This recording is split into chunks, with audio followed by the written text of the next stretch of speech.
Another musician. Yes, yes, it's a well-kept secret, and I really would ask you not to tell people. And like, well, you have to train.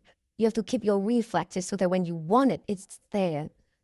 15 toughest actors in Hollywood history. Think those breathless action scenes only exist in movies. Think again. Because there were once men who swam across freezing oceans after a plane crash just to seize one more shot at life. Men who stood alone under a hail of bullets, holding the line against hundreds of enemies when all their comrades had fallen back. And there was one man so dangerously influential that the FBI opened a personal file to track his every move, just because his impact reached far beyond the silver screen. These were real flesh and blood Hollywood legends, men who had been to prison, who had bled, who had been hunted, who had survived real-life hell, only to step onto the big screen as if it were merely the prologue to an epic saga. Up next are 15 names that won't just earn your admiration, but will leave you asking in sheer disbelief, how can a human being even do that? And the last name on this list will make you doubt your own eyes. Clint Eastwood, the man who fell from the sky and swam through a black ocean. On screen, he was the coldest, toughest man in Hollywood. The gun in his hand never trembled. His eyes never backed down. But behind that unshakable stare lies a memory no one would expect. No movie set, no script, no director, just a young, unproven body, a pitch-black ocean, and death waiting at every breath. In 1951, Clint Eastwood was just a 21-year-old nobody, freshly out of training at the Seattle Naval Base. No first-class ticket, no one to see him off. He quietly boarded a Douglas A.D. military aircraft, a small two-seat bomber, hitching a ride back to Los Angeles. The sky that day was hauntingly beautiful, until a sharp explosion ripped through the air, and the engine went silent. No alarms, no emergency signals. The aircraft plunged straight into the freezing, flesh-cutting waters off the Pacific coast. The crash buried the plane beneath black waves where sunlight couldn't reach. Clint didn't scream. He didn't cry.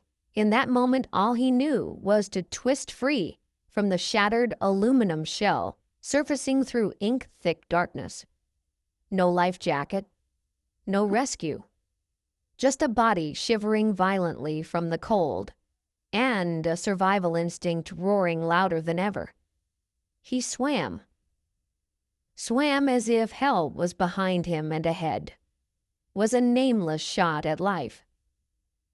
The ocean temperature was below 10 degrees Celsius, like knives stabbing through his skin. He sank 3 times. Choked twice until he nearly passed out.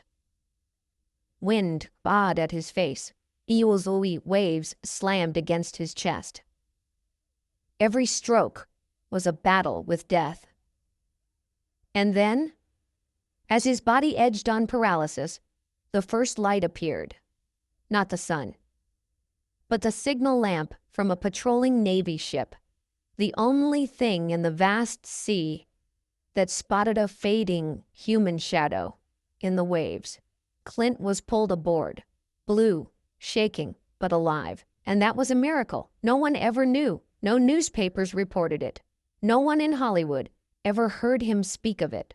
The story surfaced just once, over half a century later, on Larry King's show in 2003. When asked about survival roles, Clint quietly said, "At that time, I thought I was going to die. But if I died, Nobody would know. So I just kept swimming. A simple line, but it carried a tragedy and a strength few could ever grasp. He didn't need to dramatize it, because after staring death in the face, Clint Eastwood silently turned every one of his films into oaths to a second chance at life. From Unforgiven to Gran Torino, from Million Dollar Baby to American Sniper, each carried echoes of the man who once swam through darkness to claim survival. The characters he built didn't just fight enemies, they fought fate. Their pasts, their pain and regrets too deep to wash away. Because Clint knew no one comes back from the ocean the same. But if you do survive, you better live. So that every frame of film becomes a slash against mediocrity. And the second name on this list, though, he never held a gun, never stepped onto a battlefield, was considered so dangerous, both the Nazis and the U.S. government marked him as someone who must be eliminated as soon as possible. John Wayne, the man sentenced to death by the Nazis and targeted by the U.S. government. During World War II, while Hollywood was still wavering between remaining neutral or stepping into politics, John Wayne, the towering man with eyes like steel and a voice soaked in gunpowder, chose his side right on screen. He didn't just play soldiers. He was one. From Sands of Iwo Jima to Back to Bataan, Wayne kept projecting the image of tough American men ready to die for freedom onto the silver screen. But while he stood tall on the film set across the ocean in the shadows, a secret assassination order had already been signed. According to files divulged by the Los Angeles Examiner in 1952, it was the infamous Nazi SS intelligence agency that had listed John Wayne as someone who needed to be eliminated urgently.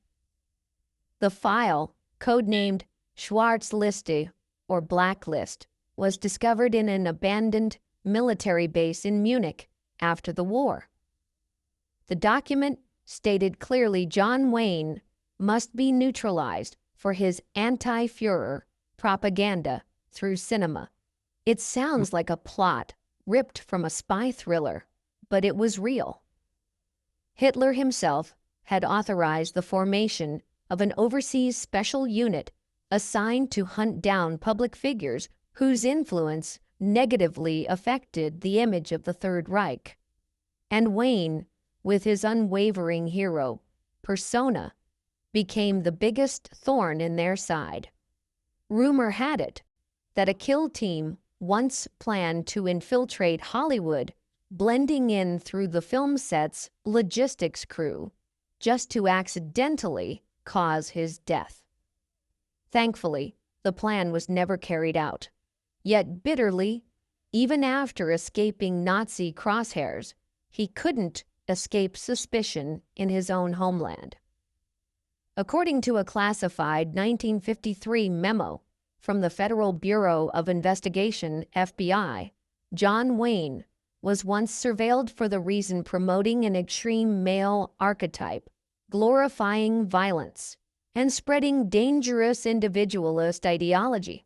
The FBI feared that Wayne's rabid male fan base men, who began shaving their heads, strapping on cowboy guns, and wearing leather jackets just to look like the Duke, was turning him into an uncontrollable symbol.